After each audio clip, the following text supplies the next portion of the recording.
7월 1일 묵상. 이를 망치는 기술. 이것이 내게서 떠나가게 하기 위하여 내가 3번 주께 간구하였더니 나에게 이르시기를 내 은혜가 내게 족하도다. 이는 내 능력이 약한 데서 온전하여짐이라 하신지라. 그러므로 도리어 크게 기뻐함으로 나의 여러 약한 것들에 대하여 자랑하리니 이는 그리스도의 능력이 내게 머물게 하려 함이라. 그러므로 내가 그리스도를 위하여 약한 것들과 능욕과 궁핍과 박해와 공고를 기뻐하노니 이는 내가 약한 그때의 강함이라. 고린도후서 12장 8절로 10절. 누구에게나 일어나는 일입니다. 선생님이든 학생이든 경찰이든 범죄자든 상사든 비서든 부모든 자녀든 부지런한 사람이든 게으른 사람이든 마찬가지입니다. 대통령도 예외는 아닙니다. 수십만 달러의 연봉을 받는 기업 최고 경영자도 마찬가지입니다. 선의를 가진 건축가, 성실한 건설업자, 명석한 엔지니어도 예외는 아닙니다. 프로 야구 선수, 정치인, 목사도 예외는 아닙니다. 뭐라고요? 실수하는 거요. 좋은 의도에서 비롯된 경우가 많지만 잘못된 행동을 하는 거죠. 그리고 그런 일은 놀라울 정도로 자주 일어납니다. 솔직히 말해서 성공은 과대평가되어 있습니다. 인간의 진정한 천재성은 정반대 방향에 있다는 증거가 매일같이 드러나는데도 불구하고 우리 모두는 성공을 갈망합니다. 사실 우리가 전문가라고 하지만 무능할 뿐입니다. 그래서 몇 달 동안 제 마음속에서 끓어오르던 근본적인 질문이 떠오릅니다. 왜 우리는 다른 사람이 성공했을 때는 그렇게 놀라워하면서 정작 자신에게 그런 일이 닥치면 그토록 절망하는 걸까요? 완벽주의의 규칙을 만든 사람을 보여주세요. 그러면 저는 그 사람이 손톱을 물어뜯고 얼굴에 온갖 경련이 가득한 사람일 거라고 장담합니다. 아내는 그가 집에 오는 걸 두려워하죠. 게다가 그는 존경받을 자격조차 없습니다. 왜냐하면 그는 실수를 인정하지 않거나 실수를 감추는 데 도가 텄기 때문입니다. 당신도 할 수 있어요. 잠시 멈춰서 사람들이 실수를 인정하지 않고 넘어가는 방법을 생각해 보세요. 의사들은 실수를 묻어버릴 수 있죠. 변호사들의 실수는 말 그대로 감옥에 갇히게 됩니다. 치과 의사들의 실수는 뽑혀나갑니다. 배관공들의 실수는 막힙니다. 목수들은 자신의 실수를 톱밥으로 만들어 버립니다. 최근에 잡지에서 읽은 내용이 마음에 들었어요. 혹시 이 잡지에서 오류를 발견하시더라도 그 오류들은 의도적으로 포함된 것임을 기억해 주세요. 저희는 모든 분들에게 유익한 정보를 제공하고자 노력합니다. 물론 오류를 찾아내려는 분들도 계시겠지만 그런 분들을 실망시키고 싶지는 않았습니다. 자, 정말 대단한 차들도 있었죠. 1957년 포드는 10년을 대표하는 차라고 자랑스럽게 홍보했습니다.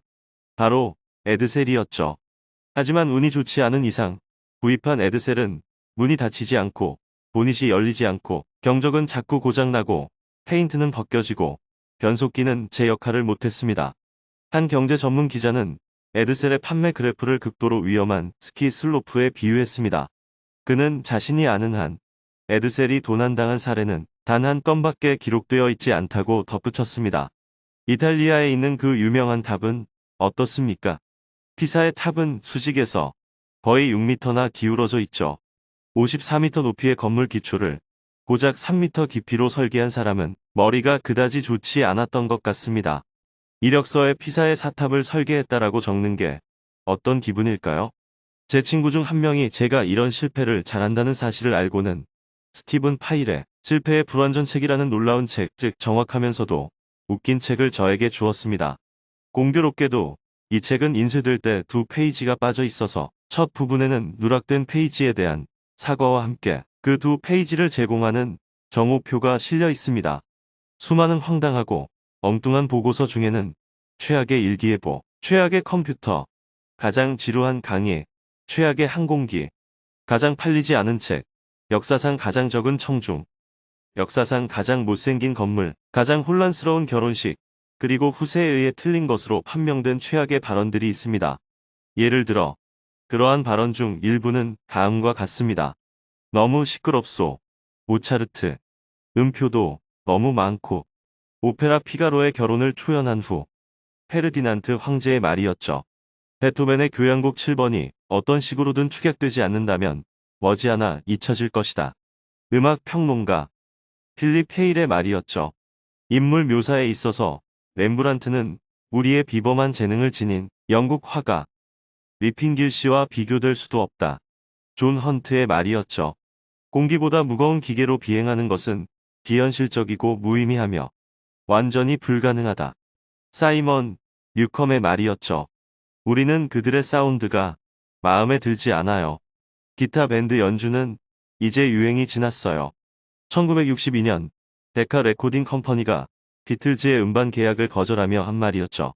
너는 결코 크게 성공하지 못할 거야. 뮌헨의 한 학교 선생님이 10살의 알베르트 아인슈타인에게 한 말이었죠. 그리고 이런 일은 계속 이어지죠. 우리가 일을 망쳤을 때 그나마 다행인 건 아무도 우리의 실수를 기록해 두지 않는다는 거예요. 아니, 정말 그럴까요? 아니면 당신은 다른 사람들의 실수를 기록해 두나요? 제발 좀 진정하세요. 완벽하신 주님께서 우리의 가장 추하고 가장 지루하고 가장 성공하지 못하고 기울어진 탑처럼 무너지고 에드셀 자동차처럼 실패한 모든 것들을 용서하시고 바다 깊은 곳에 묻어버리실 만큼 자비로우시다면 우리도 서로에게 좀 관대해질 때가 된 거죠. 사실 그분은 모든 사람이 읽을 수 있도록 글로써 완전한 용서와 함께 완전한 수용을 약속하셨습니다. 정오표도 없이 말이죠. 정말 고무적이지 않나요? 우리도 서로에게 그런 격려자가 되어줄 수는 없을까요? 어쨌든 불완전함은 우리가 여전히 공유하고 있는 몇 안 되는 공통점 중 하나입니다. 그것이 우리를 같은 가족 안에서 끈끈하게 이어주는 것이죠. 그러니 우리 중 누군가가 실수를 저질러서 더 이상 숨길 수 없을 때 아직 들키지 않은 사람들이 조금이라도 지지해주는 건 어떨까요? 정정합니다. 아낌없는 지지를 보내주는 건 어떨까요?